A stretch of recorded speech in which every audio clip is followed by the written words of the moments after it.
Hey, Bigpod. What? Just to let you know, I have started recording YouTube videos again. Really? Yes. And you know what spawned it? What? The stereotypical hardware failure, but this time on my backup server. Okay. It turns out that what happened is that a Molex connector decided that it was going to melt, Okay. which caused a cascading failure to my DIY SATA backplane. Yes, you heard that Okay. right. DIY, Okay. which burned up 6 hard drives. Okay. Thankfully, this is the backup server, which conveniently has not done its backup job in almost 3 months. Okay. Which means that for the past 3 months, I've had no backups of my backups. Okay. Cue the music. Before that, Josh, can you please go Oh. again because I wasn't listening to you?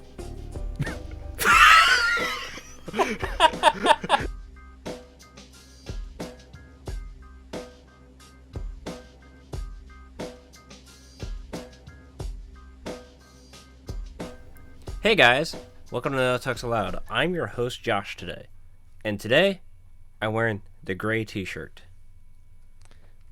And I'm in a blue t-shirt. Yep, and that's my co-host there, Bigpod, who did a very good job of being co-host last episode. I didn't know that we were doing a guest main host, but hey, you know what? I'm fine with that. Bigpod, we have been nerding out for like over 3 hours. Yes. Just With let 1 you know, hour recorded, so that might go into a pre-show. depending, might need to audit that first. Yeah. But anyways, we got to talking here a little bit about this project called Libxml2. Yeah. Yeah. Now, this popped up in the news feeds very recently, where it got an interesting commit coming with a message. This is open source software written by hobbyists and maintained by a single volunteer, badly tested, and written in a memory unsafe language, full of security bugs. It is foolish to use this software to process untrusted data. As such, we treat security issues like any other bug. Each security report we receive will be made public immediately and will not be prioritized. Let me correct you. That's what was deleted from the repo. That that's was what already was there. just. I'm talking in the sense of timeline here, bud.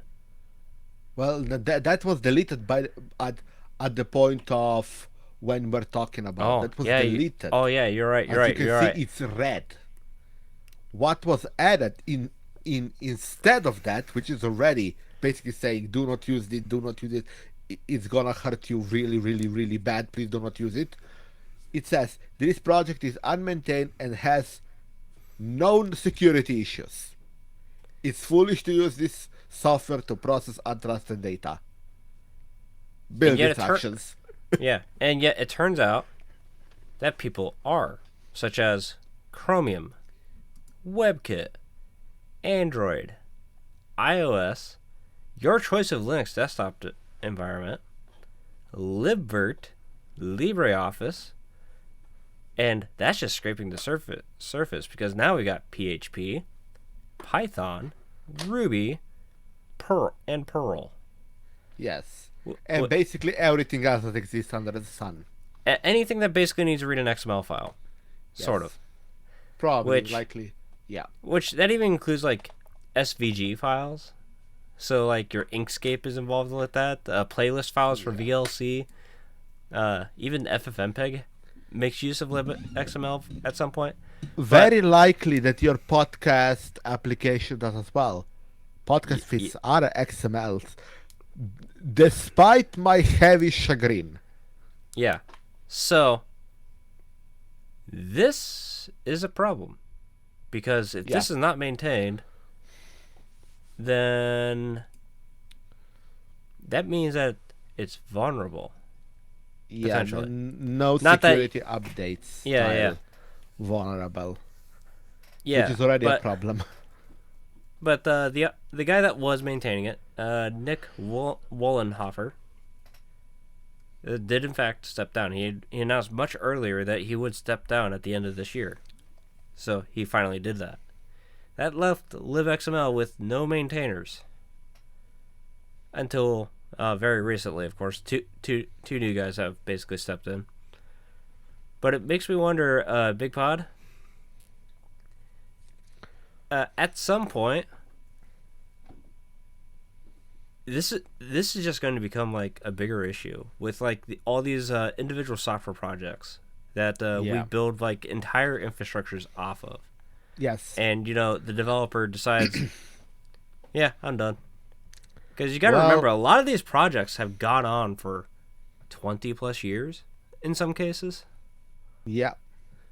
Like, Well, big problem is that this is like XML. It's already hard to maintain that XML parser because it's like all sorts of 5 different specifications working on top of each other. So it was hard, but what I'm gonna say applies to basically every long-term maintained project, or especially libraries. Developers can disappear at any moment. I'm gonna harken back to the previous episode, so if you haven't seen it, you must see it. We need to start banding together, foundations, groups of people. We need these groups to start, so we have, even if people leave, we have people in their wings, sort of safety nets. We need to build with purpose. that's true.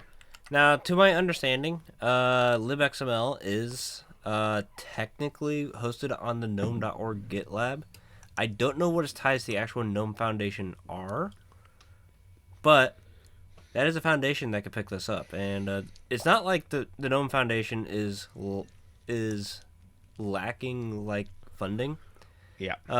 It has struggled at times, but compared to like most other open source projects, the GNOME Foundation in general is surprisingly well funded. Yeah. But much bigger problem to this is that this is essentially thankless work. Yeah, Because beyond what was a single Google donation, it was effectively unpaid. But yeah, this had huge security implications, which meant that security reports came in a lot of the time, and expectation was drop everything, fix my security issue, despite this being volunteer software project and developer being a volunteer. yeah. Now, a proposal that I've seen for this is bug bounties. Yeah, but bug bounties the come bots with have like, their own problems. yeah, that comes with their own problems, especially with like drive-by vulnerability scanners. Yes. Yes. AI vulnerability hunters. Yeah. So, and for a project that is in all essence, even in the README, a spare time project. Yes. That's not the kind of like bug report I want to be dealing with. Is some guy coming into the issue tracker and going like, hey, I ran this scan and saw that this port was open. This is a problem. Yeah. But like, if I go a bit back, like I worked in software security for some time now. I've seen some of the biggest software security problems that existed through professional lens. I still remember what kind of problems the Java one, the log4j created. What kind of everything will die situation it was. Everything was going wrong. Everything was, well, essentially going wrong. And everybody, like, you could see that everybody was basically clamoring for the guys to fix the bug, which was, yes, it was an RCE. it was a pretty bad RC, to be honest. But like they were like yelling, "You need to fix this now!" Like they paid the guy or guys who did it. And that wasn't the first one that this happened to. It was just like one that I can think of. And like, and when people think about this, say open source, there's so many eyes on it. Somebody will notice security bug. That's not That how doesn't it is. always happen. That's not how things work ever in open source. Only people who think that are people who have a rose-tinted glasses view of open source. No, And what you most often get in open source is the university student who barely knows the programming language and he's making contribution to it in attempts to figure something out, or exactly. somebody coming in working on a new feature. That's the kind of code that you're dealing with typically. It's not Or normally somebody who is really excited about the program, right. or somebody who uses the program and needs to vet it. But remember, uses the program, most of the time that means uses the actual application and means checks the actual application only, not every single library it uses. It just goes, okay, it's this library, these are trusted libraries, let's go. But doesn't check the libraries. So many libraries, like libxml2, like log4j, like anything, left path from JavaScript world, which still to me is an insane idea, but let's leave that to JavaScript people. All those libraries literally don't get looked at because they are forgotten as a line in the program definition, in the dependency definition. That's all they are, a line in the dependency definition. They aren't actually important to people. And you can see that also by donations. Who get donations? ffmpeg, OBS Studio, GNOME Foundation, Linux kernel, Nginx, things that users directly interface to. What libraries those programs use in the back end? Right. Many of those use many libraries you never heard of. You might have donated to OBS Studio, but have you donated to any of those many codecs, many libraries in the back end? No, you haven't. Probably not. That's the problem. We all and yes, I am of opinion we should that if you have a front end facing product or project, and you are using and in many cases abusing open source libraries, you should donate something to them. And let's be clear, by abusing I don't mean anything bad. It is programming. We do weird things with things. That's what I mean. Yeah. Now, I know we mentioned like a couple projects here. Like I believe you did mention like the OBS Studio. Yeah. Now, OBS Studio does have a foundation behind it. Yeah. And that foundation has actually donated in the monetary or code wise in the past to its libraries. So they're actually one of the better stewards. Obviously, good job, OBS Studio guys. Yep, good job, the Open Broadcasting team. But remember, they are a very much an exception, especially when you venture a little bit out of the open source world, going to corporate, going to even just a SaaS team of couple of people who are building your next big task management software. Yeah. Or next big, I don't know, whatever thing in Silicon Valley. They don't, beyond just maybe donating to Next.js, they won't think about donating to, I don't know, Radix or ShatCN or something like that. Clearly you can see I spent way too much time with JavaScript. Yeah. Now, since we mentioned JavaScript one too many times, we should probably move on and talk about something a little bit more exciting. Because it turns out that Meta, formerly known as Facebook, has been trying out a hot new thing that was created by this company that everybody loves called Valve. It's called SCXLAVD. It is a latency. Before we continue, I have to say the obligatory Valve mentioned. Go on. Right. Because this is part of Steamwatch. Yes. So we wish we had more to tell you from that segment of the show, but sadly there is nothing. It's close enough. But a couple weeks ago, we had the Linux Developer Plumbers Conference.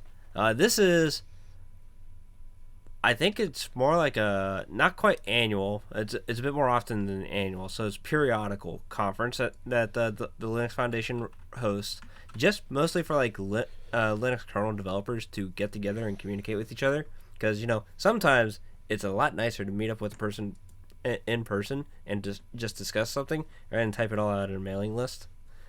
So it just makes things a little bit more convenient.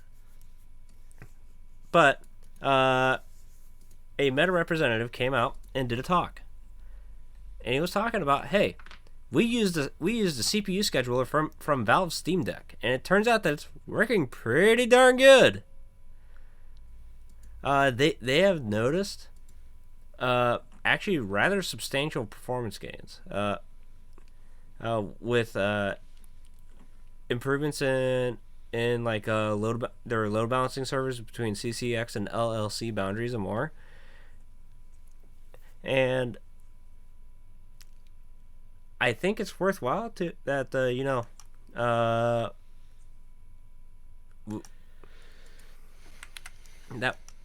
it makes me wonder how long until Valve does something wrong, Bigpod? I don't know. They can't be hitting with fire forever, Yeah. So let's talk about a bit more about this scheduler. So for those who do not know, kernel has a whole set of functions. One of them is CPU scheduling. So how it assigns when something gets to be worked on, how it gets to be worked on, yada yada yada by CPU. It's a complexity I don't even understand. And I if I say so myself, I am a 10x developer, but only I say so. So take that with a grain of salt. Bear in mind, we're talking about like low end development matters here. Not my thing at all. We're not dealing with the thing you see on a screen. Yes. So apparently SCXLAVD is a single user defined scheduler which is a part of SHEDX or SHEDX, whatever you want to call it, which is a kernel thread scheduler, which is, yes, a CPU scheduler. And it's using BPF and dynamic loading. So you have many of these SCX, you have SCX Beerland, SCX BPF Land, Chaos, Cosmic, Flash, and LAVD, which, if I understand this correctly, so LAVD is latency critical aware virtual deadline scheduling algorithm, which is, but still evolving, is basically measuring how task is latency critical, leveraging the task's latency critical information to make scheduling decisions. It's using deadline scheduling. It's mostly written in Rust, so take that as you will. So, to help explain why like the scheduler is probably being used by Facebook,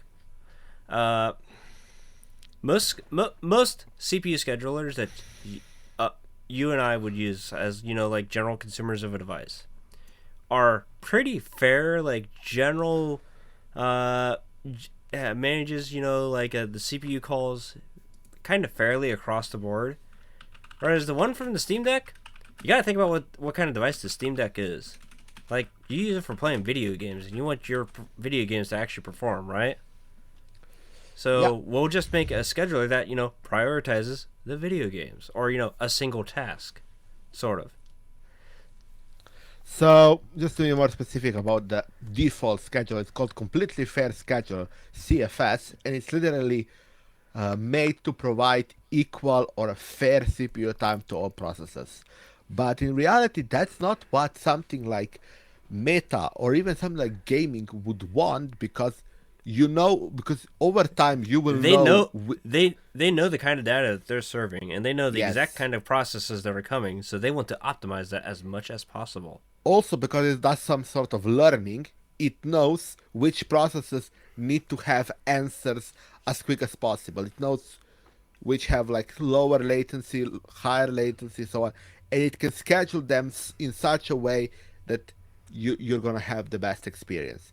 That is very important for games because I don't know, uh, certain compute stuff needs to happen a lot faster than something else, and it was that's why it was developed by Igalia, under contract for Valve, and it has been used in variety of things like CashOS, Bazite, and other gaming initiatives. Yeah, so But this is like the first non-gaming thing that we yeah, that we saw, and it's like it's worth noting that this thing's better than just playing video games. You got to remember that most gaming computers are actually pretty reasonable video editing machines. they actually use other schedulers as well, Yep. specifically uh, their own specialized scheduling systems, such schedulers. So certain machines, especially probably those that do GraphQL. Don't ask me. That's some weird ass JavaScript database. I don't know. JavaScript database layer. I don't get it. Stupid. I don't know why anybody uses it. So don't. So I think it's called GraphQL. Probably those databases, probably those servers have a very more memory optimized scheduler, because it's all in memory. They don't, as far as I know, don't even have in those servers. Don't even have storage, because it's all kept in RAM and stuff like that. Actually, very interesting stuff for a Yeah. server geek. Now, obviously, it did come with its own share of challenges, and I'm gonna leave it to our listeners' due diligence to go to the YouTube link that I have in the show notes, and just give that a listen, because talks like that are sometimes very fascinating, and most of the guys that I ever see come from like Meta or the Zuckerberg development system. The developers, not the business guys. They typically go in pretty detail in these talks, so I Yeah, highly recommend it. and let's not But forget they actually are pretty smart people. yeah, They have to be to run such a complex thing. Whatever you may think of Facebook, it is pretty complex, hard to do. It is. It is yeah, and PHP after all. surprisingly, to touch on a previous conversation topic, Facebook also does a pretty good job of hopping into these open source communities and giving back. Yeah. Well, after So all, React came out of Facebook. that's true. React is the biggest uh, framework for JavaScript, for UI framework. It is relatively good in my opinion. Clearly, I've been doing too much JavaScript. Yeah. So once again, because JavaScript was mentioned, we should probably move on. Because now, Bigpod, I have to buy more hard drives. Why? A lot more hard drives. Why? Because Spotify's entire library is roughly about 300 terabytes. Okay, and it's going to be packaged up in torrent. oh great. Yeah. So Please go into this so I can then talk about the copyright and stuff like that that are not legal okay. advice. Well, it's come out in a blog post announcement that somebody just happened to be watching for some reason somewhere, because why are they on this website if they're doing anything legitimate? The pirate activist group known as Anna's Archive has claimed to have scraped the entirety of Spotify's music library, which includes about 256 million tracks, with metadata containing that contains metadata for about 99.9% of those tracks, and that counts about 86 million music files, accounting for roughly 99.6 of all registered listens, because they have access to this data as well. They come out with, in quotes, this Spotify scrape is our humble attempt to start a preservation archive for music, as the group writes on its blog. Of course, Spotify doesn't have all the music in the world, but it's a great start. So this is a third-party group coming out, grabbing all the data that they possibly can, not caring about any legal restrictions or distribution rights, and backing it all up, and then sharing it with everybody. So, obviously, there's a very big legal issue that we need to first. We need to first explain how copyright works, and I'm gonna reference it as like the first world. So like EU and the US. So, for example, like say, Bigpod, I just draw a goofy little picture of a penguin, and I just post it on the internet. Yes. That file, who owns it? You do. No matter where you upload it, what you put. If you haven't put any kind of license next to it, it is you who own. Even if you put a license next to it, you still own it. You have rights to it, and only you can then give away rights to others, which is why license gets put next to it. License tells others what they have a right to do. Yeah. By default, by default, it's all rights reserved. But most cases, and by default in most jurisdictions, copyright is automatic. The moment you create something, it is automatically copyrighted to you. Yeah. Now, at least that's how it is in my country, and as far as I understand, in the US, and that is how. But again, this whole segment is not a legal advice. So talk to a lawyer, talk to specifically a copyright lawyer if you actually want to know how it is in your country, and talk with and if you're dealing with another country, talk with that country's copyright lawyer. Do not take a legal advice from us or ChatGPT or Gemini or whatever AI or just random website. Please, it is legal stuff. It's important that you take advice from professionals. Now, obviously, there is some points we need to discuss here. First of all, the recording industry, straight up fucking cancer. Yes. Let's be honest. It is not something I ever want to get into a career with. Is music recording. Yeah. So I'm not a big fan of like the RIAA just needs to stop existing. Yeah. But there are many such groups. The fact of the matter stands. Say like I'm a musician and I like put a bunch of effort into like making music, and it's actually good and people love listening to it. I already know that people are going to just post it onto YouTube. Yeah. That's going to be a thing that happens. like one way or another. At this point, I just accept that. But say it gets posted up onto Spotify, right? Spotify Which you likely gives will me do, or your publisher yeah. will likely do. Yeah, Spotify will give kickbacks. Yes. Because you They gotta are remember that. small per listen, but they are something. When you have hundreds, thousands of listens, it is not an insubstantial amount when we're talking like for somebody who might not make anything Yeah. outside of it. You know, I might at least, make enough money to go to McDonald's and get myself a burger. Yeah. But,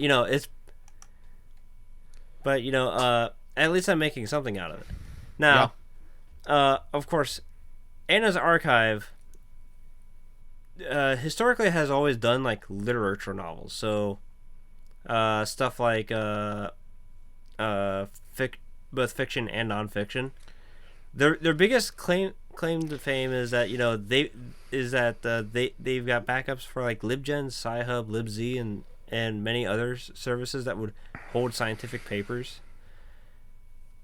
So at some point I'm kind of shaky on it sometimes. Like but because I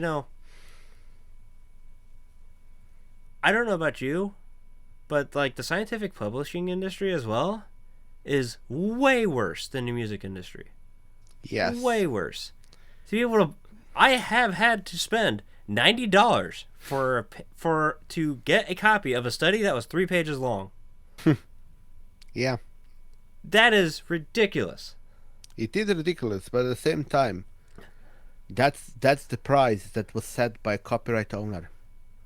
That is, and it makes me sad.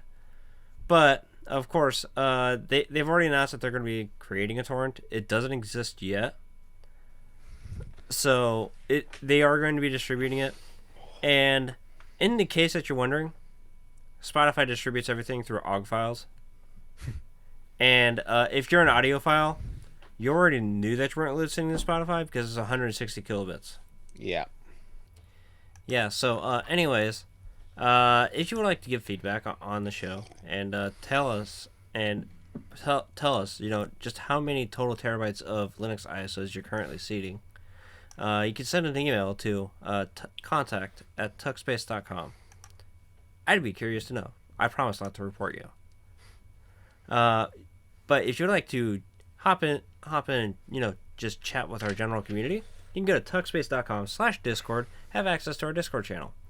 And if you would like to support our show and gain access to a higher quality audio feed than, Spotify provides you, you can go to patreon.com/notuxallowed.